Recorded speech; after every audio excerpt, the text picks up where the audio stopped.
Nous prenons donc le verset que nous avons lu hier dans le livre de Genèse. Nous lisons Genèse chapitre 22 et nous allons lire le verset 13 et 14. Genèse chapitre 22, le verset 13 à 14. Voici ce qui est écrit. Abraham leva les yeux et vit derrière lui un bélier retenu dans un buisson par les cornes. Et Abraham alla prendre le bélier et l'offrit en holocauste à la place de son fils. Abraham donna à ce lieu le nom de Jéhovah-Jireh.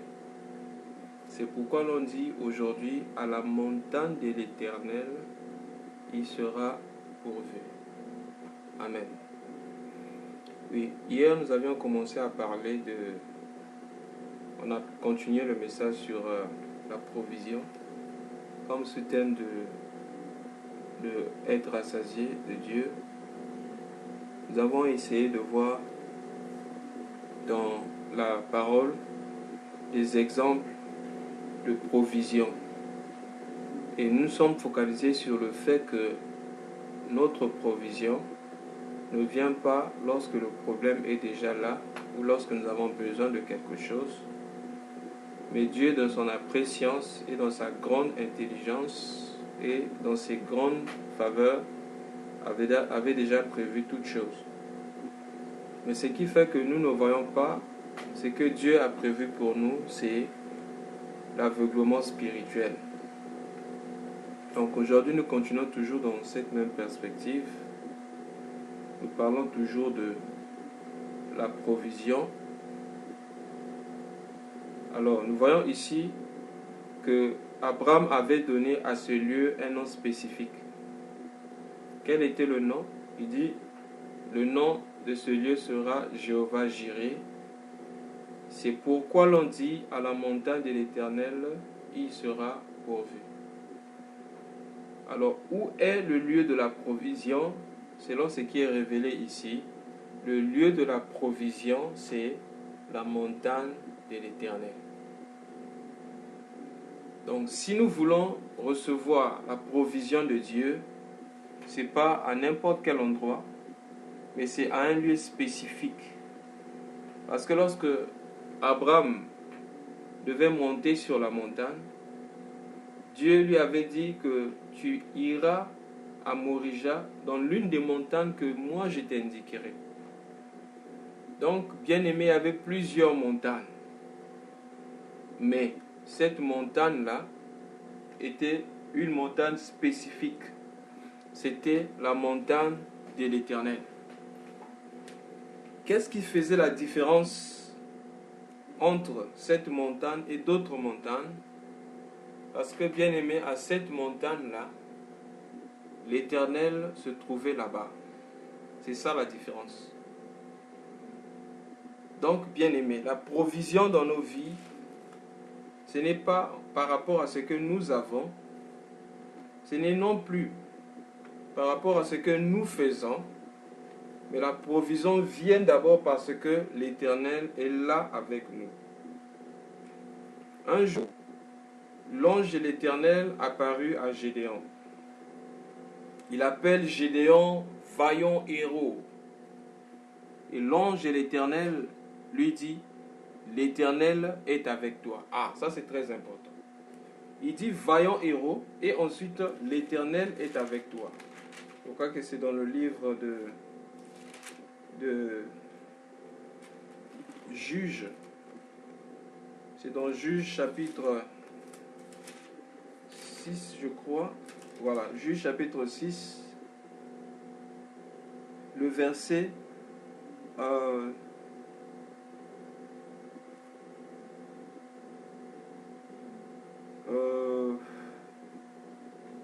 Juge chapitre 6.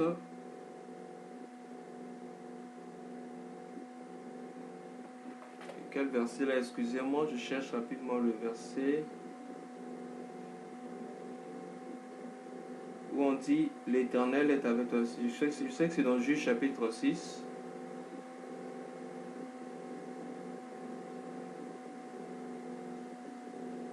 Voilà, le verset 12. L'ange de l'Éternel lui apparut et lui dit, l'Éternel est avec toi, vaillant héros. Ah, voilà, donc c'est moi qui n'avais pas bien dit ça. On dit l'Éternel est avec toi, ensuite vaillant héros. Donc, bien aimé, la provision dans notre vie, c'est la présence de l'Éternel. Et il y a une chose que nous devons comprendre par rapport à la provision, comme nous avons dit hier. La provision, ce n'est pas quelque chose qui vient après. Comme aujourd'hui, bon, je vais aller au travail, après avoir travaillé, j'aurai la provision par rapport au travail que j'ai fait. Non, chez Dieu, ce n'est pas comme ça. Chez Dieu, il y a déjà la provision. Nous partons pour toucher, nous partons pour prendre cette provision. Bien aimé, c'est comme les matières premières. Lorsque les gens vont chercher le diamant ou l'or, ce n'est pas que l'or apparaît au moment où ces gens-là cherchent, c'est que l'or est déjà là-bas, mais c'est à eux d'aller et trouver où se trouve l'or, simplement. Donc la provision dans notre vie, bien aimé, c'est la présence de Dieu dans notre vie. Si nous avons Dieu dans notre vie, c'est alors que nous avons déjà la provision. Mais c'est à nous de comprendre comment faire pour avoir ou être en contact de ces provisions-là. Nous remarquons dans le cas de Gédéon, parce que juste après, Gédéon va commencer à présenter son état. À partir du verset 13, Gédéon a dit, « Ah, mon Seigneur, si l'Éternel est avec nous, pourquoi toutes ces choses sont-elles arrivées? Et où sont ces prodiges que nos pères nous racontent? Quand ils disent, l'Éternel ne nous a-t-il pas fait monter hors de l'Égypte? Maintenant l'Éternel nous abandonne et il nous délivre entre les mains de Madian. » L'Éternel se tourna vers lui et lui dit, « Va avec la force que tu as et délivre Israël de la main de Madian. N'est-ce pas moi qui t'envoie? » Bien-aimé dans le Seigneur. Lorsque Dieu veut faire quelque chose avec nous, généralement nous venons avec notre mentalité charnelle, notre façon de comprendre, notre façon de penser. Parce que sur la terre, avant de commencer quelque chose, il y a un projet. Par exemple, on veut construire une maison, on fait faire la maquette. Ensuite, pour commencer la maison, il faut avoir temps, on fait un projet, etc. Alors, si tout ce qu'il faut est, si nous sommes en possession de tout ce qu'il faut, c'est alors qu'on commence maintenant le travail. Donc, Gédéon aussi avait cette mentalité. Il s'est dit que pour être un vaillant héros, parce que lorsqu'on parle de vaillant héros, on doit être dans une position déjà de victoire. Aujourd'hui, on ne peut pas parler de héros si on n'a pas encore reçu la victoire. On ne peut pas parler de victorieux si on n'a pas encore conquis, si on n'a pas encore expérimenté une victoire. Mais ici, Dieu appelle Gédéon vaillant héros. Quand Gédéon entend cela, il dit, « Ah, mon Seigneur !» C'est comme si vous voulez dire à l'ange de l'Éternel, « Tu t'es trompé de personne. Regarde ma position. Je suis le plus petit, ma famille est la plus pauvre. Nous sommes en position de défaite. Toi, tu viens m'appeler vaillant héros. » L'Éternel, on dirait que quelque chose ne va pas. Tu t'es mal... Tu n'as pas choisi la bonne personne. Il peut nous arriver, bien aimé, de tomber aussi dans ce cas-là. Lorsque nous regardons à ce que nous sommes capables, lorsque nous regardons à nos capacités, alors quand Dieu nous appelle par un nom, on se demande si vraiment Dieu ne s'est pas trompé de personne. Bien aimé dans le Seigneur, je veux dire que Dieu ne se trompe pas et il ne se trompera jamais. Gédéon était vaillant héros. Mais sauf que Dieu ne nous appelle pas toujours en fonction de ce que nous sommes aujourd'hui. Mais Dieu nous appelle en fonction de ce que nous sommes en lui. Dieu est capable, bien aimé, de voir notre lendemain. Donc si Dieu t'appelle vaillant héros, bien aimé dans le Seigneur, il ne faut pas t'inquiéter. c'est que Dieu a déjà préparé la provision possible afin de t'emmener là où il t'appelle. Dieu ne nous appelle pas en fonction de nos circonstances, en fonction de ce que nous sommes devant les hommes ou devant la société, mais Dieu nous appelle en fonction de ce que nous sommes, bien-aimés, en face de lui. La provision, bien-aimés, c'est l'appel de Dieu. L'appel que nous recevons de Dieu, c'est ça la provision. Parce que lorsque Dieu nous appelle, la Bible dit dans Romains chapitre 8, que nous savons que toute chose concourt au bien de ceux qui aiment Dieu. Tous ceux qu'il a connus d'avance, il les a aussi appelés. Tous ceux qu'il a appelés, il les a aussi prédestinés. Et il les a aussi glorifiés. Donc, bien aimé, c'est des choses qui viennent avant. Ce n'est pas que nous venons expérimenter ça aujourd'hui. C'est des choses que Dieu avait déjà préparées d'avance afin que nous les pratiquions. Bien aimé dans le Seigneur, Dieu nous appelle, ne nous appelle pas en fonction de ce que nous sommes, en fonction de ce que nous faisons maintenant, mais en fonction de ce que nous sommes en lui. Voilà pourquoi la Bible dit « L'Éternel est avec toi ». Ensuite, vaillant héros. Donc, si l'Éternel est avec toi, si tu marches dans les voies de l'Éternel, voici là où l'Éternel va t'emmener. Voilà pourquoi Dieu aussi, lorsqu'il s'est révélé dans la vie d'Abraham, il l'appela père de toutes les pères de multitudes, alors qu'Abraham n'avait pas encore d'enfants. Donc, Dieu nous appelle par des noms bien-aimés en fonction de ce que nous serons, pas en fonction de ce que nous sommes maintenant. Mais nous devons accepter ce que Dieu nous dit que nous sommes par la foi, afin, bien-aimés, de rentrer dans cette possession. C'est très important. Si nous n'acceptons pas ça, bien-aimés, nous n'allons pas arriver là-bas. Pour rentrer en possession, bien-aimés, de la provision de Dieu, on peut être dans la présence de Dieu, mais si nous ne croyons pas en la provision de Dieu, nous n'allons pas rentrer en possession de cette provision. Nous avons parlé de le grand frère du fils prodigue hier. Il était avec le Père, mais cet homme n'avait pas encore compris. Il ne savait pas que tout ce que le Père avait été à lui, et tout ce que le Père avait lui appartenait aussi. À tel point qu'il va dire au Père, mais je suis là depuis longtemps avec toi. Tu ne m'as jamais donné ceci. Le Père s'est dit, oh mon fils, depuis que je suis avec toi, mais tout ce qui est à moi est à toi. Lui ne savait pas. Bien-aimé dans le Seigneur, tout ce que Dieu a est à nous. Nous faisons partie, bien-aimé, de la dispensation, bien-aimé, où l'Esprit vit en nous. La Bible dit dans Genèse chapitre 2, je crois que c'est le verset 23 et 24, c'est pourquoi l'homme quittera son père et sa mère et s'attachera à sa femme. Les deux deviendront une seule chair. Maintenant, l'apôtre Paul, lorsqu'il explique cela, il dit en effet, c'est un grand mystère. Ce n'est pas le mariage physique ici qu'on va célébrer à la mairie, non. Il dit c'est un grand mystère parce que cela concerne Christ et l'Église. Maintenant, dans 1 Corinthiens chapitre 6, il explique. Il dit celui qui s'attache à une prostituée devient une seule chair avec la prostituée. Mais celui qui s'attache avec Christ devient un seul esprit avec lui. Ils ne sont plus deux, mais ils sont devenus une seule personne. Donc, bien-aimés, lorsque nous sommes un avec Christ, ça veut dire quoi? Tout ce que Christ peut avoir, tout ce que Christ peut être, c'est ce que moi je suis. C'est ça, bien-aimé, la provision. Si nous comprenons cela, bien-aimés, nos vies, bien-aimées, ne seront plus les mêmes. Plusieurs chrétiens ont même peur des mots comme la perfection. Ah, bien-aimé, il n'y a pas de parfait. Hein, je me rappelle, il y a quelques jours, je parlais avec quelqu'un, il me dit, ah, bien-aimé, la Bible dit, il n'y a pas de parfait sur la terre. Qui est parfait? Tous nous sommes pécheurs. Il dit, non, bien-aimé.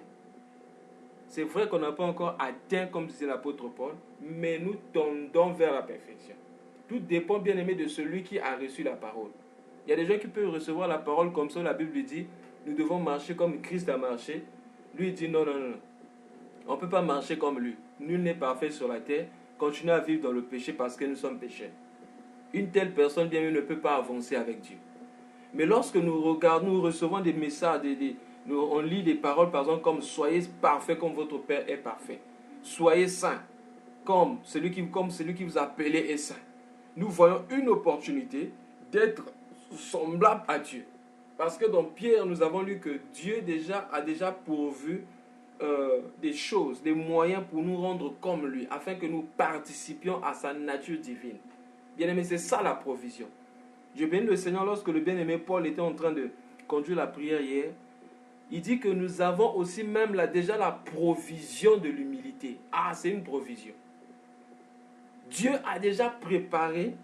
Regardez, lisons un peu ça dans quelques provisions en Dieu dans le livre d'Éphésiens. Bien aimé, j'aime beaucoup ce passage. À chaque fois que je lis ce passage, je reçois toujours quelque chose de plus. Éphésiens chapitre 1, à partir du verset 3. On peut lire même jusqu'au verset 4. Regardez. Béni soit Dieu le Père de notre Seigneur Jésus-Christ, qui nous a bénis de toutes sortes de bénédictions spirituelles dans les lieux célestes en Christ. En lui, Dieu nous a élus avant la fondation du monde. Donc en Jésus-Christ, nous avons la provision de l'élection. Pour que nous soyons saints et irrépréhensibles devant lui. Ça veut dire quoi? Nous avons déjà, avant la fondation du monde, Dieu bien-aimé nous a élus. C'est-à-dire qu'il nous a choisis afin que nous soyons comment? Saints et irrépréhensibles devant lui. Si nous croyons à ça, bien-aimé, nous allons marcher vers cette route-là qui nous emmène à être saints et irrépréhensibles devant lui. Verset 4. Verset 5. Nous ayons prédestinés dans son amour à être ses enfants d'adoption. Donc en Jésus-Christ, nous avons aussi la provision de l'adoption. Selon le bon plaisir de sa volonté. Donc cela ne dépend ni de toi ni de moi. Ce n'est pas parce que tu as voulu que tu as expérimenté l'adoption. Mais c'est parce que Dieu t'a aimé. Maintenant, c'est à toi et à moi de confirmer cette adoption. J'ai croisé un frère qui disait, non, bien aimé, nous sommes donc en l'élection. Dieu a déjà choisi. Donc pour lui, l'élection, c'est que Dieu a déjà choisi. Tu peux mener n'importe quelle vie. Donc, tu es déjà élu. Il dit, je suis élu, bien aimé, élu pour le ciel, pour le paradis. Donc, je peux faire tout ce que je veux sur terre, vivre dans le péché. En tout cas, Dieu m'a déjà élu. Il y a déjà des gens que Dieu a bannis de sa présence. Il dit, bien aimé, si tu agis comme ça, c'est que tu n'as pas compris l'élection. Pourquoi il nous a élus? Afin que nous soyons saints et irrépréhensibles. Donc, lorsque nous ne marchons pas sur le chemin de la sainteté et du fait d'être irrépréhensibles devant lui, c'est la preuve que nous n'avons pas été élus. Donc, c'est comme quelqu'un qui dit qu'il a été élu pour être un poisson. Le poisson doit vivre dans l'eau. Mais on voit maintenant le poisson sur la terre en train de marcher. Mais le poisson, tu fais quoi ici? Oh non, je prends de l'air. Mais poisson, ça, c'est pas ton atmosphère. Ça, c'est pas ta place. La place des poissons, c'est dans l'eau. Donc on dit qu'on est élu, bien-aimé en Dieu, mais on ne vit pas la parole, on ne marche pas selon la crainte de Dieu, mais on déclare qu'on est élu. Certainement élu à autre chose. Mais la provision, bien-aimé, de la sainteté, la provision, bien-aimé, de l'irrépréhensibilité, la provision, bien-aimé, d'être, la Bible dit, à la louange de la gloire de sa grâce, qu'il nous a accordé en son bien-aimé. Verset 7. En lui, nous avons la rédemption par le sang et la rémission des péchés selon la richesse de sa grâce. C'est pourquoi la Bible dit, si nous confessons nos péchés, il est juste et fidèle pour nous les pardonner. Bien aimé, j'ai croisé des chrétiens qui, après avoir confessé un péché, continuent toujours à sentir le sentiment de culpabilité. Comme si, ce qu'il a fait, c'est trop grave. Dieu ne l'a pas encore pardonné, il n'a pas encore été pardonné. Dieu ne lui a pas encore été pardonné, donc vraiment, il continue à vivre dans la culpabilité. Pourquoi? C'est pas que Dieu n'a pas pardonné, c'est pas que le sang qui nous a lavé de tout péché n'est pas disponible. Mais le problème ici, c'est la foi. Est-ce que nous croyons vraiment que nous avons connu la rémission de nos péchés? C'est ça la provision.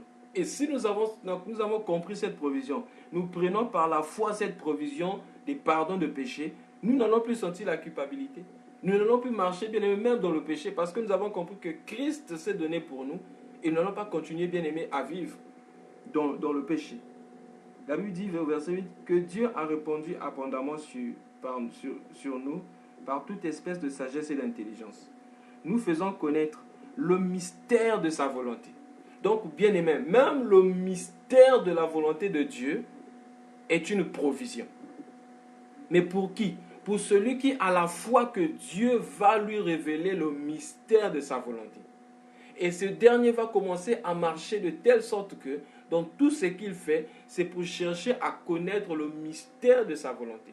C'est pourquoi l'apôtre Paul le dit, pour tous ceux qui sont ressuscités avec Christ, il dit, votre vie est cachée en haut. Maintenant, aspirez aux choses d'en haut et non à celles qui sont sur la terre. Lorsque nous aspirons aux choses de la terre, il nous sera difficile de connaître le mystère de la volonté de Dieu. Mais nous ne pouvons connaître le mystère de la volonté de Dieu aussi longtemps que nous serons connectés aux choses d'en haut. Lorsque ce mystère-là, bien aimé, lorsque nous allons chercher, nous allons aimer cette volonté, lorsque nous aimons cette volonté, lorsque nous mettons en pratique la volonté de Dieu sur notre vie, c'est ainsi que nous allons grandir et connaître le mystère de sa volonté. La Bible dit, selon le bienveillant dessein qu'il avait formé en lui-même, pour le mettre à l'exécution lorsque le temps serait accompli, de réunir toutes choses en Christ, celles qui sont dans les cieux et celles qui sont sur la terre. En lui, verset 11, nous sommes aussi devenus héritiers, ayant été prédestinés suivant la résolution de celui qui opère toutes choses, d'après le conseil de sa volonté, afin que nous servions à la louange de sa gloire, nous qui d'avance avons espéré en Christ. Verset 13. En lui, nous aussi, après avoir entendu la parole de vérité, l'évangile de salut, de votre salut, en lui, vous avez cru et vous avez été scellés du Saint-Esprit qui avait été promis. Donc, bien aimé, nous voyons là, une fois de plus, la provision de Dieu dans notre vie, comme je disais, c'est la présence de Dieu en nous. La présence de Dieu en nous, bien aimé, c'est le Saint-Esprit. Lorsque Dieu a fait sortir les enfants d'Israël de l'Égypte, pendant leur marche en direction vers Canaan, les enfants d'Israël n'avaient que... il y avait la colonne de nuée qui était là le jour et il y avait la colonne de feu qui les conduisait la nuit. Les enfants d'Israël n'étaient pas sortis avec la nourriture, mais ils étaient sortis bien aimés avec des biens. Il n'y avait pas de nourriture. Mais Dieu savait que quand les faisant marcher dans le désert, ils auraient besoin de la nourriture. Donc Dieu avait déjà préparé une provision. Et cette provision, c'était quoi? L'eau qui sortait du rocher, le rocher qui représente Christ, et il y avait aussi la provision de la chaleur, parce que dans le désert, la nuit, il fait très chaud. Comme il fait très chaud, la colonne de feu était là aussi bien aimée pour les réchauffer. Et dans le désert, la journée, il fait la nuit, il fait très froid. La colonne de nuée était là pour les réchauffer.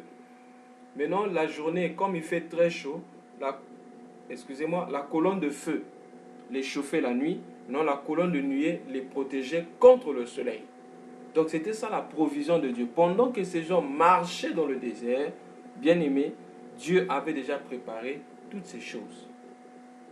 Donc je disais tout à l'heure que la provision dans notre vie, c'est la présence de Dieu en nous. Et la présence de Dieu en nous fait de notre vie un lieu saint. Regardez, un jour, Moïse, pendant qu'il faisait paître les troupeaux sur la montagne, il voit le buisson en feu. Alors le buisson là ne se consumait pas. Il dit, je me retournerai pour comprendre cette vision. Lorsque Moïse se retourne, l'Éternel appelle au milieu du buisson ardent. L'Éternel appelle Moïse pour dire à Moïse, Moïse, attention, le lieu sur lequel tu te tiens est un lieu saint. Enlève tes chaussures. Moïse avait enlevé ses chaussures. Voilà pourquoi, dans certaines églises de nos jours aussi, avant de rentrer dans l'église, on enlève les chaussures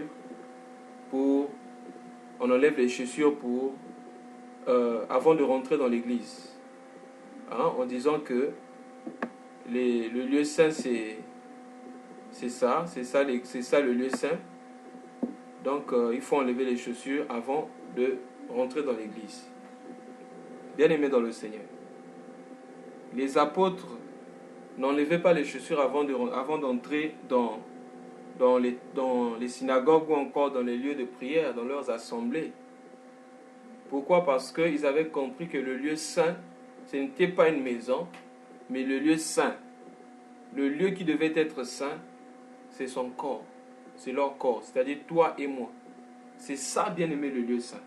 Et ce qui fera la différence entre nous et d'autres personnes qui n'ont pas Dieu, qui n'ont pas la provision de Dieu, bien-aimé, c'est parce que nous avons la présence de Dieu en nous. Donc la présence de Dieu était la provision, bien-aimé, en Israël pour toutes choses. Mais nous ne devons pas devenir comme des religieux qui gardent juste les formes. Comme la Bible dit qu'au temps de la fin, plusieurs personnes vont abandonner ce qui fait la force de la piété, mais ils vont garder les formes de la piété. Marchant comme s'ils étaient pieux, comme s'ils avaient la force, mais ils vont négliger ce qui fait la force de la piété. Ce qui fait la force de la piété, bien-aimé, c'est la présence de Dieu dans notre vie. Le nom de Jésus est devenu aujourd'hui comme une formule magique, ou le sang de Jésus, comme une formule magique. Bien-aimé, si Dieu n'est pas avec nous, nous ne serons pas des vaillants héros. Gédéon, on l'appelle vaillant héros. Il dit parce que l'Éternel est avec toi. Un jour, pendant que les Philistins avaient attaqué, bien aimé, le peuple d'Israël au temps du sacrificateur Élie, pendant que le prophète Samuel était encore enfant, pendant qu'il dormait à côté de l'arche, on dit que en ce temps-là, quand les Philistins attaquaient le peuple d'Israël, à un moment donné, le peuple d'Israël va prendre l'arche. Quand ils ont pris l'arche, dès que les Philistins ont vu qu'ils avaient l'arche, les Philistins ont eu peur. Ils ont commencé à trembler. Ils disent, ces gens ont pris l'arche. Parce qu'ils ont pris l'arche, c'est fini. Parce que la présence de l'arche, c'est la présence de Dieu. La présence de l'arche, c'est la victoire. Mais bien aimé, ce jour-là, ils avaient été bien battus par les ennemis, bien qu'ils avaient l'arche. Qu'est-ce que je veux dire? On peut avoir le nom de Jésus. On peut avoir la Bible. Mais on peut avoir même certaines prières que nous faisons. Mais s'il n'y a pas Dieu dans notre vie, s'il n'y a pas Dieu dans l'assemblée bien-aimée dans laquelle nous prions, bien-aimé, c'est zéro. La provision, bien-aimé, c'est la présence de Dieu dans notre vie. Comme je disais ce jour-là, Dieu dit à Moïse, enlève tes chaussures parce que ce lieu-ci est un lieu saint. Ça veut dire quoi? Lorsque Dieu vient dans notre vie, c'est le moment où nous devons enlever les chaussures pour dire maintenant, c'est un lieu saint. Je crois à la provision de Dieu. Je crois que maintenant, je suis devenu un lieu saint, un lieu très saint. Pourquoi? Parce que Dieu vit en moi. Ce qui faisait la différence, bien aimé, par rapport au tabernacle, ce n'était pas les formes du tabernacle. En effet, même les Amoréens pouvaient prendre les mêmes dimensions et bâtir le tabernacle. Mais ce qui faisait la différence, bien aimé, entre le tabernacle et les temples des idoles, des Philistins, etc., c'était, bien aimé, la présence de Dieu. Ce qui était plus important dans le temple de Salomon, bien aimé, c'était la présence de Dieu. Alors, ce qui est plus important dans notre vie, ce n'est même pas la doctrine que nous prêchons, ce n'est même pas la prière que nous faisons, ce n'est même pas la quantité de vérités ou des révélations que nous connaissons, mais bien aimé, c'est la présence de Dieu dans notre vie qui fera la différence. Et celui qui s'est rassasié de Dieu, lorsqu'il se réveille le matin, la première des choses, il doit se dire, je suis un lieu saint. Je suis un lieu très saint. Alors, quand il dit que ça, c'est un lieu saint, ça veut dire qu'il enlève les chaussures. Lorsqu'on enlève les chaussures, c'est une façon de dire que nous sommes incapables. En effet, nous avons vu ça bien dans l'histoire de Boaz. On dit que lorsqu'un homme était incapable de prendre la femme de son frère, plutôt de prendre la femme, incapable d'hériter la femme, bien-aimée, cet homme-là devait enlever les chaussures en signe d'abandon, en signe de faiblesse, pour dire que lui n'est pas capable de prendre la femme. Voilà pourquoi, Lorsque le Seigneur Jésus est venu, comme c'est lui qui était capable de porter les chaussures, Jean-Baptiste va dire, il y a quelqu'un qui vient qui est plus que moi. Je ne suis même pas digne de toucher ses lacets pour enlever ses chaussures. Pour dire que, bien aimé, nous avons en nous celui qui est capable. Voilà pourquoi. Pour que celui qui est capable se manifeste dans notre vie, nous devons enlever nos chaussures, c'est-à-dire enlever la chair, enlever toute confiance en nous-mêmes, enlever tout ce qui est de nous, afin que ce dernier bien-aimé se manifeste. Et ça vient par la connaissance, la révélation bien-aimé du lieu saint. Le lieu saint, c'est toi, le lieu saint, c'est moi. Donc mon corps est un lieu saint. Comme Dieu avait dit à Moïse, ce lieu-ci est saint. Bien-aimé, Moïse avait l'habitude de passer par là tous les jours. Moïse passait, venait, il passait, il venait, il n'y avait rien. Mais ce qui a fait la différence de ce lieu-là, ce jour-là, c'est parce que l'Éternel était venu bien-aimé en ce lieu-là. Donc nous pouvons faire tout ce que nous voulons dans nos vies avant. On pouvait faire ce qu'on voulait. Mais dès que l'Éternel rentre dans notre vie, nous devons nous dire que nous sommes un lieu saint. Un lieu très saint. Parce que l'Éternel habite en nous. Et si l'Éternel habite en moi, mes yeux sont devenus saints. Mes yeux ne verront pas ce qu'ils veulent. Ma bouche est devenue une bouche saine. Ma bouche ne dira pas ce qu'il veut. Même mes habits. C'est-à-dire que lorsque je veux m'habiller le matin, regardez l'église aujourd'hui. Bien aimé, ça m'étonne. Même les musulmans qui n'ont pas Dieu s'habillent mieux que les chrétiens. Les chrétiens vont, même, bien aimé, avant, les gens quand même quand ils partaient à l'église, ils avaient quand même honte. Ils étaient quand même un peu hypocrites. Leurs habits bizarres là, c'est à la maison, mais quand ils vont à l'église, ils s'arrangent quand même à s'habiller un peu de façon pieuse. Mais aujourd'hui, même dans l'église, tu vois quelqu'un venir à l'église comme une prostituée. Où allons-nous? Bien-aimés, lorsqu'on se réveille le matin, lorsque nous sommes dans la présence du Père, nous devons être remplis, bien-aimés, de cette pensée, que je suis le temple de Dieu, comme dit la Bible dans 1 Corinthiens 6. Car vous êtes le temple de Dieu, je suis le temple de Dieu, et ce temple-ci est un lieu très saint. Ma bouche est un lieu saint. Mes pieds est un lieu saint. Tout ce qui est en moi, tout ce qui me couvre, bien-aimé, représente le lieu saint, le lieu où Dieu habite. Ça veut dire quoi? Je n'emmènerai pas mon corps n'importe où, faire n'importe quoi, parce que c'est un lieu très saint. Avant, Moïse passait avec ses sandales, avec les animaux, etc. Mais dès que Dieu est arrivé, Dieu dit, hé Moïse, attention, enlève tes chaussures, parce que je suis là, ce lieu-ci est un lieu saint. Lorsqu'on se réveille le matin, bien-aimé dans le Seigneur, nous devons être remplis de cette vérité, de cette pensée. Que tel que je sors là, tel que je vais là, je suis un lieu saint. Bien-aimé, j'étais en train d'étudier un peu la vie du Seigneur par rapport à son ministère sur la guérison. Bien-aimé, j'ai compris une chose. Vous savez, les démons fuyaient devant la présence de Dieu, devant la présence du Seigneur. Pourquoi? Parce que le Seigneur était, c'est-à-dire que sa vie était tellement sainte. Bien-aimé, quand nous vivons la sainteté, les esprits impurs, les esprits malsains ne pourront pas supporter notre présence. Quelquefois, on se bat aujourd'hui pour chasser les mauvais esprits dans les gens parce que, bien-aimé, on n'a pas encore, bien-aimé, compris que nous sommes un lieu saint. Lorsque nous allons marcher, bien-aimé, sur cette voie, bien-aimé, aucune puissance des ténèbres, ces démons ne pourront pas supporter nos vies, ne pourront pas supporter notre présence. Rien que par le regard. Bien-aimé, est-ce que vous savez qu'il y a même des regards impurs?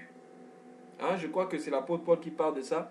Il dit il y a des hommes qui ont les yeux adultères. Donc l'adultère se manifeste même dans les yeux. On parle des yeux orgueilleux, des yeux hautains, des yeux adultères. Des yeux qui sont tout le temps en train de chercher, de regarder les femmes. Regarder même pas seulement les femmes, mais courir après les biens de la terre. Donc il y a des gens aujourd'hui qui se lèvent, ok, je vais faire le shopping. Pas le shopping, mais nourrir un peu mes yeux au mall pour voir ce qu'on vend, pour voir même si je n'achète pas, je vois seulement. Bien aimé, ça va créer la convoitise pour rien. Oh bien aimé dans le Seigneur, nous sommes un lieu saint. Ton corps est un lieu saint. Mon corps est un lieu saint. Donc je ne pourrai plus bien aimer faire de mon corps ce que je veux. Mais je fais de mon corps ce que Dieu veut. C'est ça la puissance de la résurrection. Quand le Seigneur Jésus-Christ dit, vous recevrez le Saint-Esprit et vous serez mes témoins. Mes témoins là c'est quoi? Avant je croyais que quand on dit, vous serez mes témoins là c'est aller témoigner l'évangile. Mais après j'ai lu, j'ai compris que avant de recevoir le Saint-Esprit le jour de la Pentecôte, le Seigneur les avait déjà envoyés, ils ont témoigné, ils ont prêché le royaume des cieux, ils ont chassé les démons. Mais quand Jésus dit, attendez, vous allez recevoir la puissance d'en haut, vous serez mes témoins, c'est-à-dire qu'ils seront les témoins par la manifestation de leur vie. Donc celui qui a le Saint-Esprit, bien-aimé, quand le Saint-Esprit vient en nous, bien-aimé, notre corps devient le temple de Dieu, le lieu saint. Et c'est ainsi que nous pourrons, bien aimé, témoigner la vie de Dieu. C'est-à-dire, lorsqu'on nous regarde, on peut dire comme Paul, ce n'est plus moi qui vis, mais c'est Christ qui vit en moi. Lorsqu'on me regarde, on voit Christ dans ma façon de parler, dans ma façon de me comporter, dans ma façon d'agir. On doit voir que c'est Jésus-Christ qui parle. Parce qu'ils ne sont plus deux, ils sont devenus une seule personne avec Christ. Ainsi la Bible dit, Dieu pour confirmer cela, il a envoyé l'Esprit de son Fils en nous, qui crie en nous, Abba, Père. Bien-aimé, l'Esprit est venu en nous et crié Abba, Père, pour nous confirmer. La Bible dit, l'Esprit témoigne à notre esprit que je suis enfant de Dieu. Ça veut dire quoi? Comme je disais, quand je m'habille le matin, je suis devant le miroir, je me dis, ça c'est le temple de Dieu. Quand je veux dire quelque chose, je dis de ma bouche que si je veux dire quelque chose, je me dis, donc la parole qui sort de ma bouche, c'est ça sort du temple de Dieu. Mais donc, quel était bien-aimé, qu'est-ce qui descendait bien-aimé, qu'est-ce qui coulait bien-aimé du Jérusalem céleste? Qu'est-ce qui coulait de là bien-aimé pour toucher? Donc c'était bien-aimé, une eau bien-aimée qui descendait, qui purifiait, qui guérissait tout ce qu'il trouvait sur son passage. Voilà pourquoi l'apôtre Pierre a dit que chacun de vous, lorsqu'il parle, que ce soit comme annoncer les oracles de Dieu. Donc si je veux ouvrir ma bouche pour parler, c'est-à-dire c'est comme si c'est Dieu qui parle. Bien-aimé, oh que Dieu nous aide. Nous sommes le temple de Dieu, nous sommes des lieux saints. Contrôlons nos bouches. Je dois contrôler ma bouche, je dois contrôler mes yeux, je dois contrôler ce qui se passe dans mon cœur, ce que je pense. Je dois contrôler même mes projets. Je dois contrôler ma réflexion. Donc toute chose bien-aimée, j'emmène ça devant la présence de Dieu. C'est pourquoi la Bible dit, malheur aux enfants rebelles qui dérobent leur projet de l'Éternel, qui pensent que l'Éternel ne le voit pas. Ô bien-aimés dans le Seigneur, nous sommes le temple de Dieu. Et comme Dieu est saint, nous devons aussi être saints. Nous devons prendre cette provision. La provision par nous-mêmes, nous ne pouvons pas.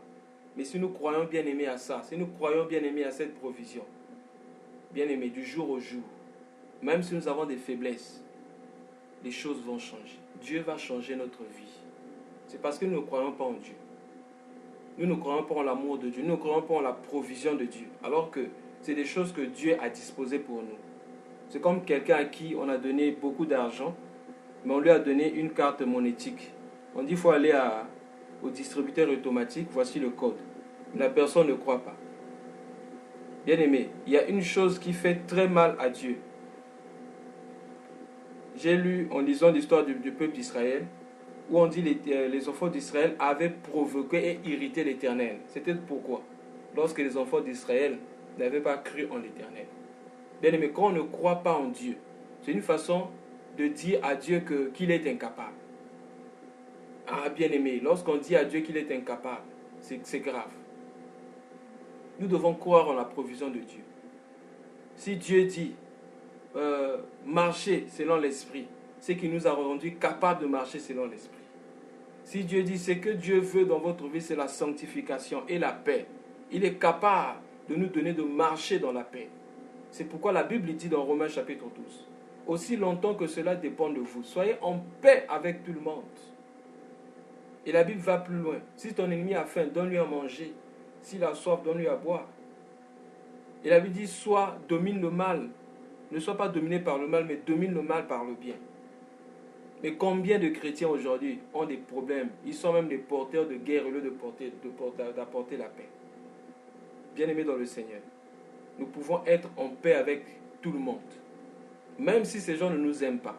Mais au moins dans notre cœur, nous venons avec la disposition de donner la paix. Aucune chose ne pourra nous mettre à terre. Nous allons continuer à donner. Bien-aimés, c'est comme le soleil. Le soleil éclaire sur le méchant et sur le bon. Éclaire sur ceux qui l'insultent et ceux qui parlent du bien du soleil. Le soleil n'arrête pas d'éclairer. C'est comme nous aussi. Nous pouvons décider cela. Marcher comme Dieu, pardonner à tout le monde, être en paix avec tout le monde, aimer tout le monde. Mais une chose, sans Dieu, sans le Saint-Esprit, nous ne serons pas capables de le faire. Pour clôturer, je vais dire ceci. La provision de Dieu, c'est la présence de Dieu dans notre vie. Et lorsque nous réalisons cette présence en nous, et nous marchons dans la même direction que Dieu, nous marchons dans ce que Dieu veut que nous fassions, de ce que Dieu veut que nous fassions, parce que nous pensons être bons, parce que nous pensons que nous sommes capables de faire, mais nous voulons aller avec Dieu. Vous savez, bien aimé, ces jours-ci, j'étais en train de méditer sur la guérison, comment les apôtres opéraient les guérisons dans les actes des apôtres, et même j'ai vu aussi comment le Seigneur a opéré la guérison. Je me suis rendu compte, je ne sais pas, je peux me tromper. En tout cas, après, bien aimé, vous pouvez vérifier ça. Si je me trompe, bien aimé, corrigez-moi. Ça sera bien pour mon âme, pour mon salut. Ça va me bénir. Bien aimé, j'étais en train d'étudier les guérisons de la Bible. Comment les apôtres opéraient les guérisons. Et dans la vie du Seigneur Jésus lui-même. N'oublions pas que dans 1 Jean chapitre 6, plutôt chapitre 2, verset 6, la Bible dit, nous devons marcher, celui qui croit, celui qui dit qu'il est en Jésus-Christ, doit marcher comme il a marché. Et le Seigneur Jésus a dit, si vous croyez en moi, vous ferez ce que moi j'ai fait, et même des choses plus grandes que ça. C'est vrai qu'il parlait d'autres choses, non pas seulement la guérison. Mais bien aimé, je me suis mis à voir un peu des cas de guérison, des cas de résurrection avec l'apôtre Paul, avec l'apôtre Pierre et le Seigneur Jésus-Christ. J'ai remarqué quelque chose. C'est qu'aujourd'hui, lorsque nous sommes devant les cas, nous crions à Dieu, nous demandons à Dieu de venir guérir la personne. Mais alors que lorsque les apôtres étaient devant les cas, les apôtres ordonnaient simplement à ces esprits de partir. Je prends l'exemple du boiteux de la belle porte. Du cas du boiteux de la belle porte, la Bible dit que lorsque Pierre et Jean ont fixé le regard sur cet homme, ils ont dit, Pierre dit à cet homme, je n'ai ni or ni argent, mais j'ai la provision, c'est la provision que j'ai là que je te donne. Lève-toi et marche. J'ai encore vu que les gens étaient guéris par Pierre lorsqu'on les plaçait juste à côté pour que l'ombre de Pierre les touche. J'ai vu les guérisons par rapport à Jésus. Il menaçait les fièvres. Il disait simplement aux gens, lève-toi et marche. Dans le cas où le Seigneur a fait appel au Père, bien-aimé, il n'a même pas demandé à ce que le Père fasse sortir Lazare de la tombe. Dans le cas où le Seigneur a parlé au Père, remarquez bien la prière dans Jean chapitre 11. Il dit, Père, je sais que tu m'exauces toujours, mais j'ai parlé maintenant à cause de ce foule, à cause d'eux. Aussitôt il dit, Lazare sort. Il ne dit pas, Père, demande à Lazare de sortir de la tombe. Mais il dit, Lazare sort. J'ai vu le cas de Pierre. Par exemple, lorsqu'il a ressuscité cet homme qui était tombé du 3e étage. Il n'a pas dit, Seigneur, ressuscite cet homme. Mais il est venu la tenir, il a dit, ne craignez pas, son âme est encore en lui. Et l'apôtre Paul a laissé dire, dans quelques temps, il va se réveiller. J'ai vu encore lorsque Pierre a demandé à guérir un homme qui était aussi impotent des pieds. Il a dit, je t'ordonne. La Bible dit que Paul était en train de prêcher. Il regardait, il fixait cet homme-là. Il vit dans ses yeux qu'il avait la foi d'être guéri. Aussitôt, il dit à la personne, au nom de Jésus-Christ, lève-toi, prends ton lit et marche. Donc, bien aimé, j'ai navigué, en tout cas, si vous trouvez, donnez-moi ces passages. Je me suis rendu compte de quelque chose. Aujourd'hui, lorsque nous prions pour les gens, lorsque même nous prions pour des gens possédés, nous demandons encore à Dieu de venir faire. Alors que lorsque les apôtres priaient, lorsque le Seigneur Jésus priait, il commandait simplement aux démons de partir. Il disait aux gens, ouvre-toi au nom de Jésus. Il disait aux gens, il chassait les démons. Il disait à ceux qui, par exemple, étaient paralytiques, lève-toi et marche. Au nom de Jésus, marche. Ça, c'est la façon dont les apôtres faisaient. Mais bien aimé, à notre temps aujourd'hui, il y a moins de guérison. Je crois que c'est parce qu'on n'a pas la révélation sur la provision de Dieu. En effet, on fait appel à Dieu parce qu'on n'est pas sûr de ce que nous sommes en train de faire. On n'est pas sûr de ce qui est en nous. Pierre dit, je n'ai ni or ni argent. Je n'ai pas la provision terrestre, mais au moins j'ai la provision céleste. Ce que j'ai, je te le donne. Aujourd'hui, si tu dis ça à quelqu'un, ce que j'ai, je te le donne. Et quoi? Tu as quoi, la sorcellerie ou bien? Ce que j'ai, je te le donne. Lève-toi et marche. Bien aimé, c'était comme ça que les apôtres opéraient par rapport aux guérisons et autres. Et les apôtres, une chose, ils n'ont pas eu le temps d'enseigner sur la guérison. Oh non, pour guérir, il faut faire ceci. Pour guérir, il faut bien aimer. Il n'y a pas eu, bien aimé, un enseignement sur la guérison pour comment faire pour avoir la puissance de guérir. Il n'y a pas eu un séminaire. Ils ont eu le temps, bien aimé, à prêcher sur autre chose. Parce que la guérison était normale. La guérison était normale. Les miracles étaient normaux à leur temps. Pourquoi? Une chose, la différence. Ils connaissaient la provision de Dieu. Ils étaient remplis du Saint-Esprit. Bien aimé, si on est rempli du Saint-Esprit, on n'aura pas besoin qu'on nous enseigne sur la guérison. Ça sera tellement normal.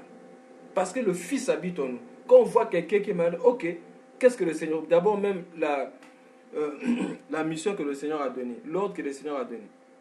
Il dit, voici les signes qui accompagneront ceux qui auront cru. En mon nom, vous chasserez les démons. Mais nous venons encore devant le malade. Au lieu de chasser simplement les démons, on commence à répéter les passages bibliques. Bien aimé, je donne un exemple. Supposons un policier se lève dans la rue. Il y a une voiture il y a par exemple un conducteur qui ne se comporte pas bien sur la route. Pendant que la voiture passe, au lieu que le policier siffle en enlevant simplement la main en disant stop, le policier prend d'abord sa note sa note de service qui a fait de lui un policier. Selon l'article 222,3, j'ai été nommé policier. Ce jour-là, c'était à Manila, c'était à Brazzaville. J'ai été nommé policier par le décret de ceci et je suis par conséquent en connexion avec le président. Bon, monsieur qui passe dans la voiture, je t'ordonne, maintenant il faut t'arrêter. Bien aimé, le policier, c'est-à-dire la voiture serait déjà partie depuis longtemps. Le policier ne va pas arrêter la voiture. C'est ce que nous faisons souvent.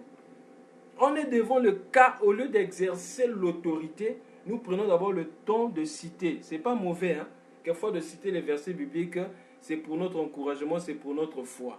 Mais bien aimé, ces choses-là, quelquefois, n'ont pas de place pour certaines situations. Mais prions que Dieu nous ouvre les yeux que Dieu nous ouvre les yeux, bien aimés, sur la provision qui est en nous. Quand nous aurons, bien aimé, les yeux ouverts. Bien aimé, moi je parle, c'est mon cas aujourd'hui. Bien aimé, ça m'avait fait très mal. Et depuis là, je vous dis, je suis en train de prier pour ça. Il y a une église qui est en Inde. Une fois, il y a un frère, le frère Paul peut le connaître, le frère, comment on l'appelle là déjà, l'interprète de Zen. En tout cas, il y avait un frère qui était possédé par des mauvais esprits. Alors le frère là m'a appelé. Le frère là m'a appelé, on est venu, on a commencé à prier pour ce frère là. Il tombait, les démons se manifestaient et tout. Bien aimé, jusqu'aujourd'hui, ça m'a fait très mal au cœur. Dit Seigneur, je ne veux plus jamais vivre ce genre de choses. Alors, pendant que on a chassé, un moment, ça paraissait comme si les esprits étaient partis, il était maintenant un peu conscient. On a commencé, bien aimé, à chanter la chanson lingala, on dit Ozanzambe, Yozanzambe. Hein, pour la soeur Stéphanie qui ne comprend pas, la chanson dit tu es Dieu, tu es Dieu. Un moment, on chantait Yozanzambe. Le frère, c'est-à-dire celui qui était possédé par ces esprits, dit Ozanzambe te. bien aimé, ça m'a fait très mal au cœur. Je me suis dit une chose. C'est pas que Dieu a changé. Parce que Dieu ne change pas, il est le même. C'est pas que le Saint-Esprit a changé, mais c'est nous qui avons changé. Si nous voulons, c'est la loi de cause à effet. Si nous voulons vivre les mêmes effets que les apôtres, nous devons faire ce que les apôtres avaient fait. Mais qu'est-ce que j'ai constaté? En ce temps de la fin, on vient de voir un malade. Au lieu de chasser l'esprit, de prier, puisque nous avons déjà la provision en nous, de demander, de donner à cette maladie de partir. Parce que nous avons la provision, mais qu'est-ce que nous faisons? Nous faisons encore recours. Nous faisons encore recours au Seigneur. Oh Dieu, aie pitié de lui. Seigneur, aie pitié de lui. Il faut avoir pitié de lui. Guéris-le, Seigneur. On est devant un démoniaque. Oh Seigneur, fais que le démon la parte. Alors que la Bible dit, vous chasserez. Je vais encore prendre un exemple, bien aimé, de la provision. Regardez. Allons, vous allez m'excuser par rapport au temps. Regardez, prenons Exode. Prenons Exode chapitre 14. Exode chapitre 14. Le verset...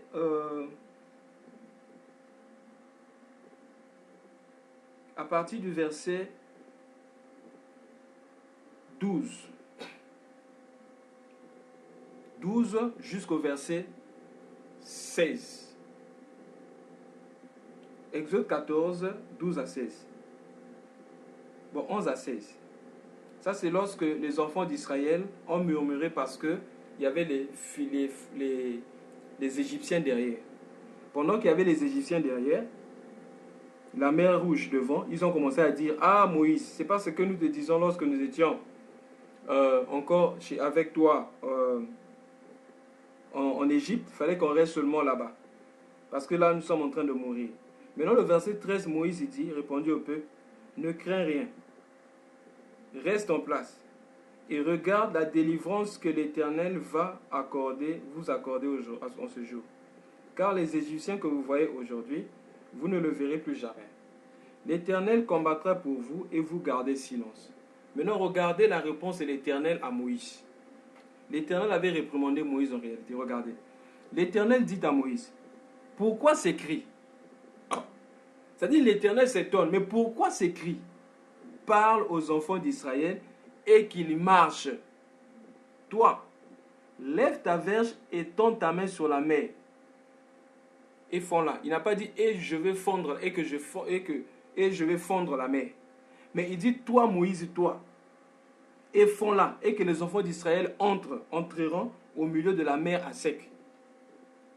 Donc Moïse avait la provision. La provision, c'était le bâton qu'il avait. Et nous, bien-aimés, en ce temps de la fin, ce que nous avons bien aimé, c'est le nom de Jésus. Mais nous sommes devant les circonstances. Même le Seigneur, pendant qu'il était sur terre, il dit, si celui qui a la foi, il dira, ôte cette montagne, ôte-toi de là, jette-toi de la mer. Mais nous sommes devant les circonstances, qu'est-ce que nous faisons? On crie encore vers Dieu, alors qu'il a dit qu'il nous a donné le pouvoir de marcher sur le serpent et les scorpions. Donc nous avons le pouvoir de marcher sur le scorpion et les serpents. Nous avons l'arme, nous sommes devant le serpent. On court encore vers le Seigneur. Oh Seigneur, s'il te plaît, il y a le serpent à côté. Seigneur, s'il te plaît, vraiment, viens enlever le serpent. Et le Seigneur va nous réprimander comme Moïse. Mais pourquoi ces cris? Pourquoi vous criez? Est-ce que vous avez besoin de crier ici? Pourquoi ces cris? Pourquoi la prière monte vers moi? La prière ne devait plus monter vers moi pour ce cas.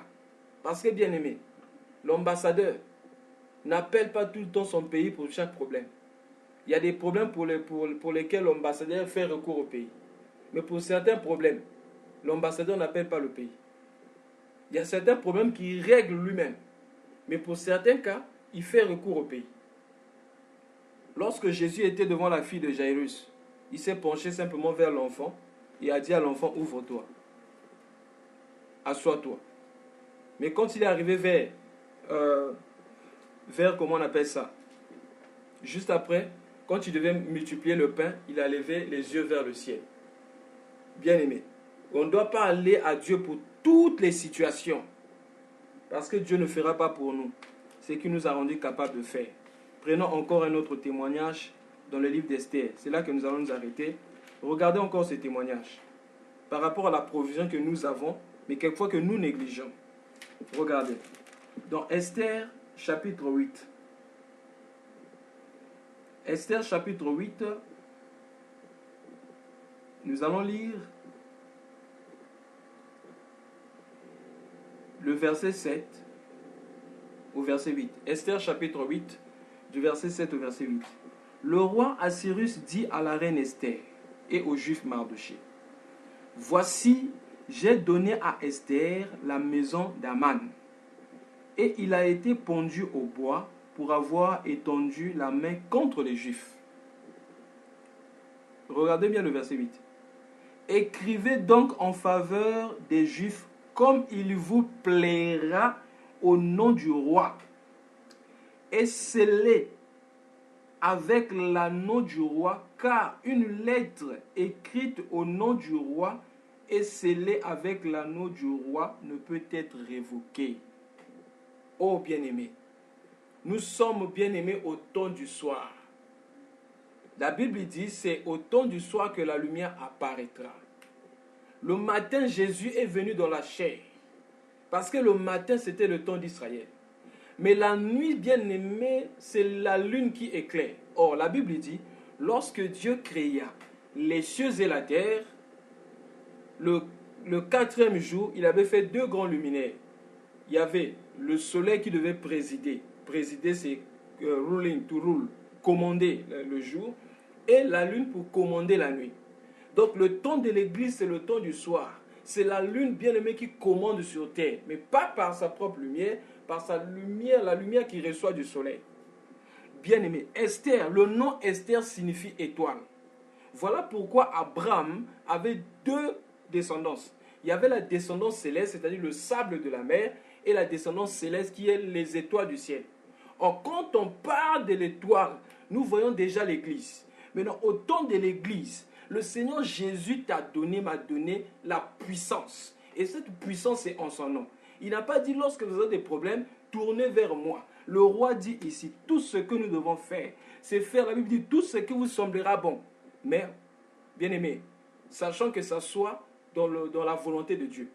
Mais tout ce que vous semblera bon, vous allez le faire. Mais en le faisant, n'oublions pas de mettre le cachet du roi. Parce que tout ce qui est cacheté par le roi ne peut être révoqué par personne. Oh, merci beaucoup pour Acte 1, chapitre 8. Tout ce qui est cacheté par le roi ne peut être révoqué. Mais ici, le roi dit, écrivez en faveur des Juifs ce qui vous semblera bon, ce qui vous plaira au nom du roi, et scellez. Combien de gens souffrent dans ta famille? Combien de gens souffrent dans ma famille? Combien de frères souffrent autour de moi? Combien de gens sont malades jusqu'à aujourd'hui? Le problème, c'est quoi? Nous n'avons pas la révélation de la provision que nous avons. On a passé notre temps à demander à Dieu de faire ce que nous devons faire. Alors que le Seigneur nous aide à partir de ce soir. Que le Seigneur m'aide à partir de ce soir à comprendre que je dois prendre mes responsabilités. Parce que le nom de Jésus, c'est un nom puissant, bien-aimé. Devant le nom de Jésus, tout genou fléchit. Et tout nom confesse qu'il est Seigneur à la gloire du Père. Exerçons l'autorité que nous avons. Parce que nous avons la provision. Nous avons tout ce qu'il faut, bien-aimé, pour arrêter le malin. Remarquez bien le verset 7. Le roi a dit à Cyrus, voici, j'ai donné à Esther la maison d'Aman. Or, Aman, ici, c'est l'image du diable. Or, qu'est-ce que Jésus a dit? Tu ne peux pas piller la maison d'un homme fort sans l'avoir lié auparavant. Nous sommes en train de vivre, bien-aimé, le temps où l'homme fort a été lié. Maintenant, Dieu nous a donné sa maison. Exerçons l'autorité pour piller sa maison, pour voler les âmes qu'il a volées, pour voler, bien aimé, les corps, la santé des gens qu'il a volés. Bien aimé, il est temps qu'on se lève. Quand on voit les gens périr dans le péché, parce qu'ils sont enfermés par le malin, bien c'est parce que nous ne faisons pas bien, on ne fait pas bien notre responsabilité. On ne fait pas bien notre travail. C'est que nous devons faire, c'est que moi je devais faire. C'est que moi je devais faire. L'autorité que je devais exercer, je ne l'exerce pas. Peut-être parce que je me dis, ok, il faut que je sois humble. Vous voyez, c'est l'humilité. Et là, Dieu va me regarder. L'humilité a sa place. On ne peut pas être humble devant les esprits mauvais. Jésus a dit, vous chasserez les démons. Si on est humble, ok, bon, je suis humble, hein, c'est un démon, je laisse quand même. Le démon sort, le démon va partir lui-même. bien, nous allons voir certaines situations perdurer. Parce que Dieu peut avoir, bien aimé, un projet pour nous et nous pouvons aussi rendre ce projet nul dans notre vie. Hein? Nul dans notre vie. On avait lu ce passage la fois passée. On dit que tout Israël croyait en l'autre là, en Jean-Baptiste. Je lis encore ce passage pour clôturer. Regardez, Luc chapitre 7, le verset 9 au verset, Luc 7, 29 à 30. Et tout le peuple qui l'entendait, et même les publicains, ont justifié Dieu en se faisant baptiser du baptême de Jean. Verset 30. Mais les pharisiens et les docteurs de la loi, en ne se faisant pas baptiser par lui, ont rendu nul à leur égard les desseins de Dieu. Quelquefois, c'est que nous vivons. Quelquefois, c'est que les gens vivent autour de nous. Ce n'est pas la volonté parfaite de Dieu. Quelquefois, c'est la volonté permissive. Pourquoi? Parce qu'on n'a pas fait ce que nous devons faire. Parce qu'on n'a pas exercé l'autorité. Ok, c'est arrivé. Rien ne peut être caché aux yeux de Dieu. Dieu voit tout, Dieu sait tout. Mais est-ce que c'est la volonté parfaite de Dieu qui est arrivée dans la vie de la personne? Est-ce que c'est la volonté parfaite qui est en train de se passer dans la vie de la personne, dans la vie de ceux qui sont à côté de nous, ou encore dans notre vie? Ou bien c'est parce que nous n'avons pas bien aimé faire notre responsabilité. Aujourd'hui, nous prions par exemple sur Skype, parce qu'on nous a appris comment utiliser Skype. Et nous avons compris que c'est une provision, nous utilisons cette provision. Bien aimé, je vais vous dire une chose. Skype existait à longtemps. Skype était là déjà depuis que le Seigneur Jésus était sur terre. Tout ce que nous voyons aujourd'hui, la technologie, ces choses existaient, le courant, etc. J'ai appris que Thomas Edison, celui qui a fabriqué l'ampoule, bien aimé, c'est simplement, il n'y a pas longtemps, dans les années 1900, non pas 1900, 1500 et quelques, je crois, j'ai oublié l'année. En tout cas, c'est lui qui a découvert le mécanisme, comment faire qu'il y ait la lumière. Bien aimé, ces choses existaient à longtemps. C'est comme l'électricité qu'on utilise. Depuis le temps des gens, il y avait des rivières. Mais ces gens ne savaient pas comment utiliser cette provision qui était déjà là. Qui était pour eux. C'est comme les téléphones aujourd'hui, l'Internet, parler de loin. Avant, on devait utiliser on devait utiliser la poste. On s'envoyait des lettres lorsqu'on est à l'étranger, mais maintenant c'est automatique. La sœur Stéphanie actuellement au Canada, le frère Paul en Philippines, le frère Frelin, la sœur Valia à Brazzaville. On parle comme si on était en face. C'est une provision bien aimée, mais c'est des choses qui existaient depuis longtemps. Simplement parce que l'homme n'avait pas encore découvert cela. Et je vous dis la vérité, je crois que l'homme ne connaît même pas encore les 10% de la provision que Dieu a laissée simplement sur la terre. Il y a beaucoup de choses aujourd'hui qui sont là sur terre et que l'homme ne connaît pas encore. Mais plus nous avançons, peut-être la science va se développer, les hommes vont découvrir, dire, oh, il y avait telle chose dans telle chose, on pouvait utiliser telle chose pour faire telle chose, on pouvait utiliser telle chose pour faire telle chose. Ah, ça c'est très bien. Maintenant, voilà pourquoi. Je veux emmener ça dans le spirituel. Il y a beaucoup de choses que Dieu bien-aimé a pourvu pour nous. Il y a la provision de Dieu dans notre vie. Mais tout simplement parce que il y a déjà une ligne. Voilà pourquoi moi je ne suis pas très convaincu de la théologie. Là on enseigne Dieu à l'école.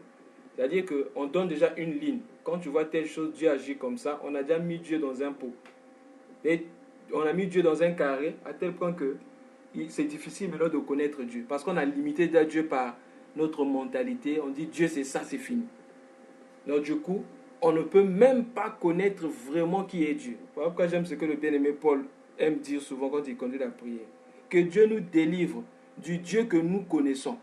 Que Dieu nous délivre du Dieu que nous connaissons par notre pensée, par notre imagination. Que nous limitons avec nos pensées. Parce que bien aimé, ce Dieu-là est grand. Et il est aussi grand. Un scientifique disait, si l'univers avait la dimension de la terre serait comme une fourmi. Imaginez maintenant. Lui, il est le maître de l'univers qui contrôle toutes ces choses. Que le Seigneur nous bénisse. Amen.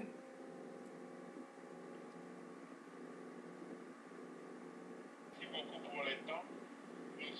aussi abondamment dans ces mêmes temps-là. Donc, nous allons incliner nos têtes pour dire un grand merci à celui qui est assis sur le trône, celui qui parle du haut des cieux. Du haut des cieux, prions au nom de Jésus-Christ. Fidèle et véritable et tendre Père, aimé, le Seigneur parle encore. Nous allons prier premièrement que Dieu nous fasse grâce, afin que nous soyons remplis de la présence de Dieu dans nos cœurs et que nous puissions marcher partout en menant cette présence de Dieu. Prions au nom de Jésus-Christ. Père, bien-aimé dans le Seigneur, nous allons prier. Tu vas invoquer le Seigneur pour ta vie, afin que le Seigneur te montre les provisions de l'Éternel dans ta vie. La provision ainsi que les provisions. Tout ce que l'Éternel a pour ta vie. Prions au nom de Jésus-Christ. Et oui, bien-aimés, nous allons prier.